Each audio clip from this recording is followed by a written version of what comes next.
राष्ट्रिय परिवर्तन पार्टीको तर्फबाट बाँसुरी चिन्हमा प्रत्यक्षमा पनि हाम्रो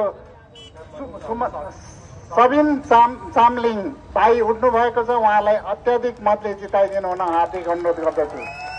उज्यालो नेपाल पार्टी र यो राष्ट्रिय परिवर्तन पार्टी दुवैको संयुक्त उम्मेद्वार सबिन चामलिङ भाइ उठ्नु भएको छ।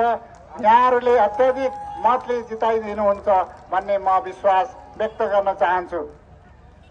जहाँसम्म नयाँ र पुरानोको विषय छ, नयाँ शक्ति र वैकल्पिक शक्तिको विषय छ, तपाईहरुले अहिले भर्खरै सुनिसक्नु भएको छ।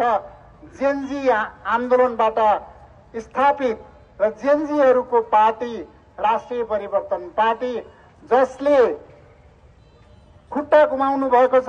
हाम्रो राजेश पर्तेल भाइले एउटा खुट्टा गुमाउनु भएको छ। यहाँ 3 जना घाइते भाइहरू हुनुहुन्छ।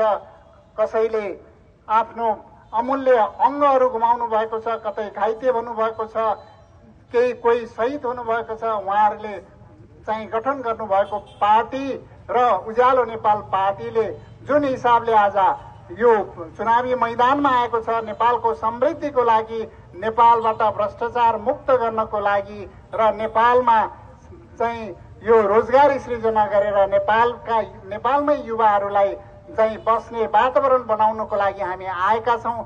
यही पार्टी नयाँ हो, अरू कुनै पार्टी नयाँ होइन। नयाँ पार्टी भनेको यही पार्टी हो। अब पुरानो पार्टी सबैलाई तपाईहरुले चाहिँ थन्को मारेर नयाँ पार्टीमा मतदान गरेर अब नयाँ जोश, नयाँ युवाहरूलाई मतदान गर्नु हुन हार्दिक अनुरोध गर्दछु।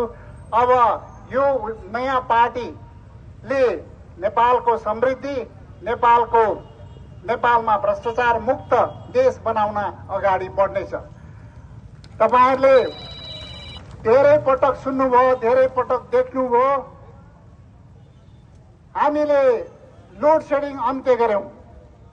लोड सेडिङ मात्रै अन्त्य गरेनौं, काटाको संस्थालाई नाफामा ल्यायौं। नेपालको विद्युत भारत र बंगलादेशसम्म चाहिँ बिक्री गर्यौं र गाउँ बस्ती सबै ठाउँमा 100% ठाउँमा विद्युतीकरण सम्पन्न गर्यौं। यो एउटा हामीले गरेको एउटा काम थियो, परिवर्तन थियो। ऊर्जा क्षेत्रमा एउटा ठूलो रूपान्तरण थियो। एउटा क्षेत्रको लोड सेडिङ अन्त्य गर्यौं। तर नेपालमा, यो देशमा धेरै क्षेत्रमा लोड सेडिङ छ। अब धेरै ठाउँको लोड सेडिङ अन्त्य गर्न उज्यालो नेपाल पार्टी आएको छ। धेरै ठाउँमा लोड सेडिङ छ, राजनीतिमा लोड सेडिङ छ, राजनीति दुर्गन्धित छ। त्यो राजनीतिक क्षेत्रको लोड सेडिङ अन्त्य गर्न हामी आएका छौं। त्यो राजनीतिक क्षेत्रको लोड सेडिङ अन्त्य गर्नुपर्छ। यो देशमा भ्रष्टाचार, सुशासनमा लोड सेडिङ छ। यो भ्रष्टाचार मुक्त गर्नलाई, यो लोड सेडिङ अन्त्य गर्नलाई हामी आएका छौं। तपाईहरुले विश्वास गरेर मतदान गर्नुहोला। गरिबीको लोड सेडिङ छ, यो गरिबीको लोड सेडिङलाई अन्त्य गर्न हामी आएका छौं। रोजगारी छैन, रोजगारीभित्र लोड सेडिङ छ, रोजगारीको लोड सेडिङलाई अन्त्य गर्न हामी आएका छौं। यो देशमा समृद्धि भएको छैन, समृद्धि गराउनको लागि हामी आएका छौं। समृद्ध देश, विकासको मूल फुटाउनलाई हामी आएका छौं। तसर्थ हामी काम गरेर आएका छौं, परिणाम देखाएर आएका छौं, भाषण गरेर आएका छैनौं। तपाईहरुको माझमा हामीले काम गरेर परिणाम देखाएर आएका छौं। कुनै भाषण गरेर सोशल मिडियामा लेखेर आएका होइनौं। हामी एउटा काम देखाएर प्रमाणित गरेर आएका छौं। र हाम्रा जेनजी साथीहरू जसले आफ्नो चाहिँ जीवनलाई दाउमा राखेर आफ्नो अङ्गलाई चाहिँ खुट्टा गुमाएर आउनु भएको छ। कसैले आफ्नो अङ्ग गुमाएर आउनु भएको छ, खुट्टा गुमाएर आउनु भएको छ, कसैले गोली थापेर आउनु भएको छ, कोही शहीद भएर आउनु भएको छ। हामीले परिणाम दिएर आएका छौं। यो दुईटा पार्टीको संयोजन भएर उज्यालो नेपाल पार्टी आएको छ। तसर्थ तपाईहरुले यो पार्टीलाई मतदान गर्नुपर्छ। तपाईहरुको दायित्व हो। तपाईहरुले यो पार्टीलाई मतदान गरेर देशभरिबाट यो पार्टीलाई पहिलो नम्बरको पार्टी बनाउनु पर्छ। अहिले यो पार्टी नै यो देशमा स्थापित मान्यता यो स्थापित यो परिणाम दिने र यो जेनजी आन्दोलनको स्पिरिटलाई बोक्ने पार्टी नै यो पार्टी हो। उज्यालो नेपाल पार्टी राष्ट्रिय परिवर्तन पार्टीको संयुक्त पार्टी हो।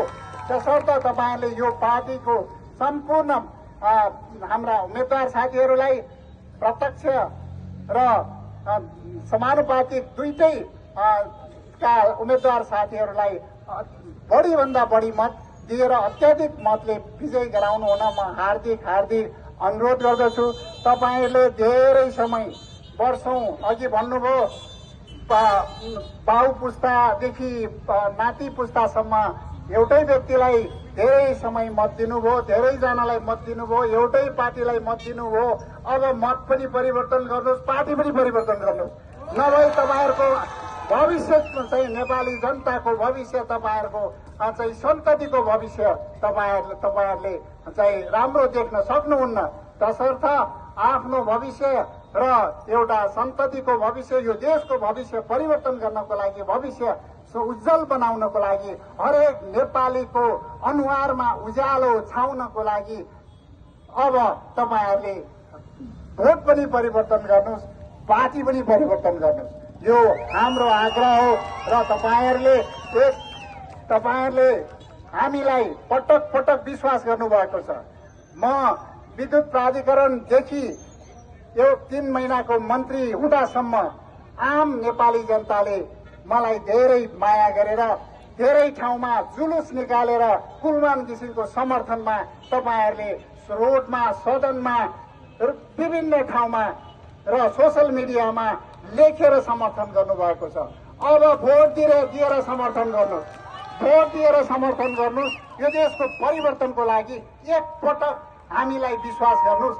अर्को 5 वर्षपछि तपाईहरुले भन्नै पर्दैन कुलमान घिसिङले आउनुपर्छ भन्ने वातावरण हामी बनाउँछौँ। तसर्थ तपाईहरुले हामीलाई समर्थन गर्नुहोस्। अहिले एकपटक हामीलाई विश्वास गरेर मतदान गर्नुहोस् र आम नेपाली जनताले देशभरिका नेपाली जनताले उज्यालो नेपाल पार्टीलाई अब सशक्त पार्टीको रूपमा स्थापित गर्नेछ भन्ने म विश्वास व्यक्त गर्दै यहाँहरू अहिले रातिको समयमा उपस्थित भएर चाहिँ हामीलाई जुन हाम्रो कुरा केही सुनिदिनु भयो त्यसको लागि म हार्दिक धन्यवाद दिन चाहन्छु र आगामी दिन उज्यालो नेपाल उज्यालो भविष्यको लागि उज्यालो नेपाल सम्पूर्ण नेपाली जनताको अनुहारमा उज्यालो छाओस् यति भन्दै म बिदा हुन्छु। धन्यवाद।